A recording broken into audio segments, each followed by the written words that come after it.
consider myself to be a creative person. For as long as I can remember, I've always done something creative: paint, sketch, draw, dance.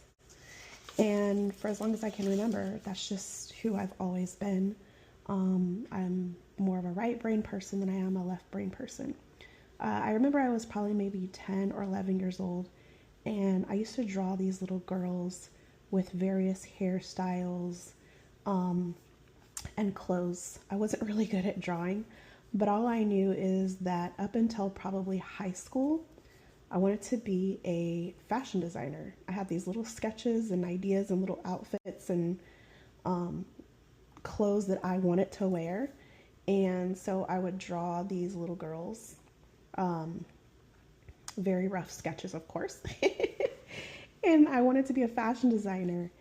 And then when I got in high school, I volunteered at the Campbell City Hall, and they were moving a house. They were moving the Ainsley House, if anyone's familiar, in Campbell City Hall, and they were moving the house from its current location to another location to make it a museum for the public to walk through. So they were restoring the house.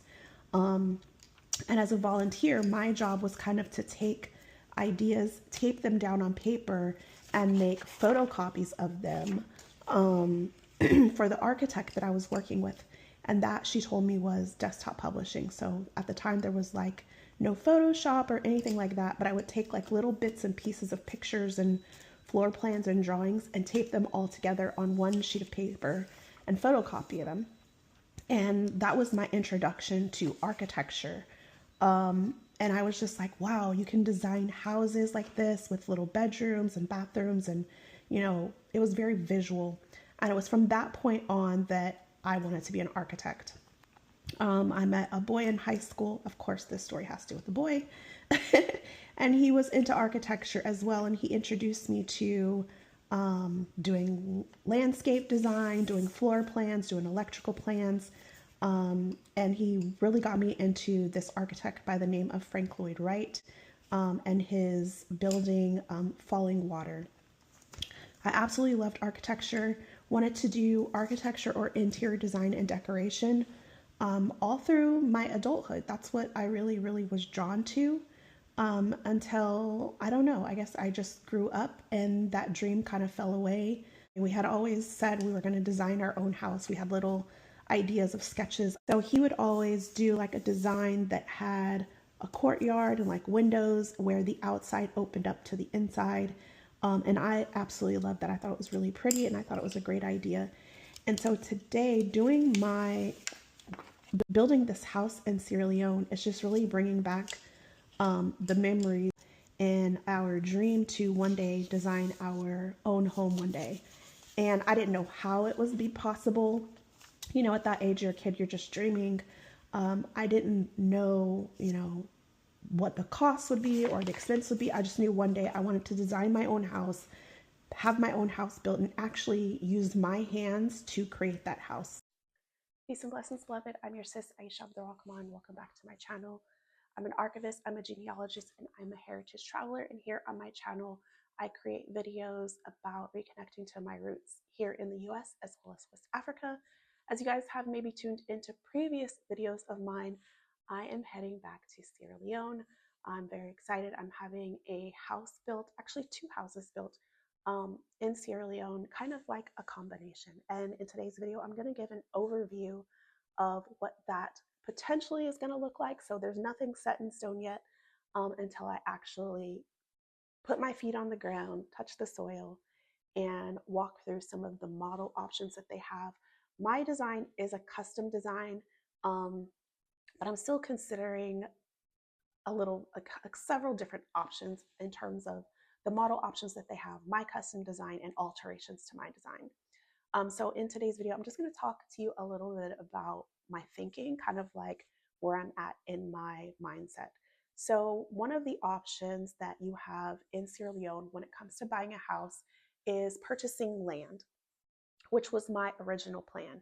So I was looking at land outside of Freetown. Freetown is very congested. It's very busy, and that's not the lifestyle that I want. I want a slower paced lifestyle. Also, my homes that I'm having built are not just for myself. They are what I'm calling heritage homes. There will be vacation homes for others that they can rent them from me. These homes are going to be for like creative people, writers, artists, creatives. I consider myself to be a creative person. Just really a way to reconnect to Sierra Leone. So it's not for the party goers, the dirty December people. Um, that's not my intention of what I'm designing it for. Now, if someone like that rents that place, fine, no problem. But that's not who my target market is. And as you guys know, I'm an entrepreneur, so I've always got this business mindset going on. So it's going to be outside of Freetown. So I was looking at land in Sussex. I was looking at land near number 2 beach. I think it's called Bury, which is a bit further down. And people were telling me it's too far. You don't want to be that far. But what I really loved is the beachfront. So I've always had my heart set on beachfront property. One, because that's what I do when I go to Sierra Leone or Ghana. I spend a lot of time walking on the beach. So I just envision myself waking up in the morning with a cup of tea, walking, walking distance, walking down to the beach, going for a walk, sitting there reading a book, watching the sunrise, watching the sunset.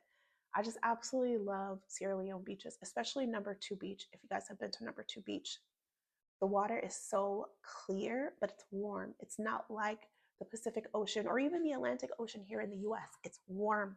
It's so good. It feels like, I don't know, room temperature. So I'm a certified scuba diver, and I would not have to wear a wetsuit diving there or snorkeling there. Versus here in the US, I need a wetsuit because it's freezing. Um, Lately, I have also been really interested in learning a little bit of like urban homestead gardening. So I've been practicing here at home. I've set up like this mini greenhouse in I think it's west facing room in my home that gets a lot of sun. Even this room here gets a lot of sun. So it's the adjacent room here. These 2 rooms get a lot of sun. And so this room over here, I've kind of set up like a mini greenhouse and a glass kind of like terrarium situation so that I can learn how to grow food as well as flowers and plants in Sierra Leone. So my vision is to have a greenhouse where I can grow my own fruits and vegetables while I'm in Sierra Leone. Sorry for the... So my vision is that I will be able to grow my own fruits and vegetables in Sierra Leone. I'm not a vegan, but I do lean heavily to that. I don't really eat a lot of meat. And the other thing that I'm trying to do is to make sure that everything is sustainable. I also want to collect rainwater. So I want to create some type of system near the greenhouse where I can collect rainwater, and then that will also water the plants, maybe use it for flushing toilets. I'm still learning. So I've looked at earthships. I've looked at a lot of tiny houses and sustainable off-grid homes, videos and books to get inspiration to kind of draw up in my mind what I would like. I also like the courtyard concept, like what you'll see in Morocco. They have riads where it's like a building on your right and your left and south and west, and then in the center is a courtyard versus having a backyard or front yard. And even though some of those will have backyards, that's kind of where my mind is at. Is right now I'm in the design phase. I've been drawing my floor plan, sketching out where I'm going to be planting things within the greenhouse. And then once I get to Sierra Leone, I will, inshallah, come back with a contract or not.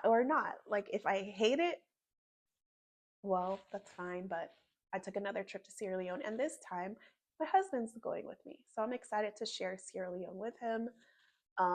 He's not very excited about Sierra Leone because he hasn't been there yet.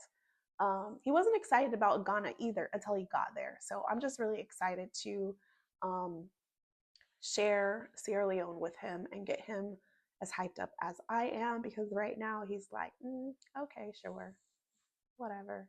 But I want him to be as excited as I am. I think he's just doing his best to be supportive, and I would like for him to be excited, not just supportive. So that's kind of where I'm at. The greenhouse. So what I'm looking at is a couple of 2-bedroom, 1 baths or 2-bedroom, 2 baths. I was also thinking when I was in Elmina, I stayed in a mud hut, and it was just one room, a circular room with a thatch roof. I'm thinking of that concept as well. Maybe I will have a main house and then have some guest houses. I'm not sure. So leave a comment below and let me know if you've visited Sierra Leone, if you've visited Ghana, if you've taken some of these heritage trips. What are some things that you like? What is it that you want to see when you stay in a place? You want something modern and sleek with AC, or do you want something more sustainable with ceiling fans? I think that I'm going to do a mix of both.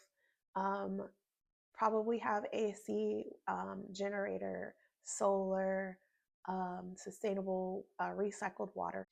So that is where I am. I am headed to Sierra Leone this week. I'm excited. I'm getting packed up, doing some final things around the house, watering plants, making sure my indoor, my outdoor plants are watered. Um, there will be somebody here, but they don't water plants. So I'm just making sure my last minute things are done, making sure the house is clean because when I get home, I like to just come back and relax. I don't want to have to worry about cleaning and laundry and all those things. So try to make sure those things are done before I leave. So inshallah, within the next video you guys see, I will be in Sierra Leone. Like this, have a blessed day.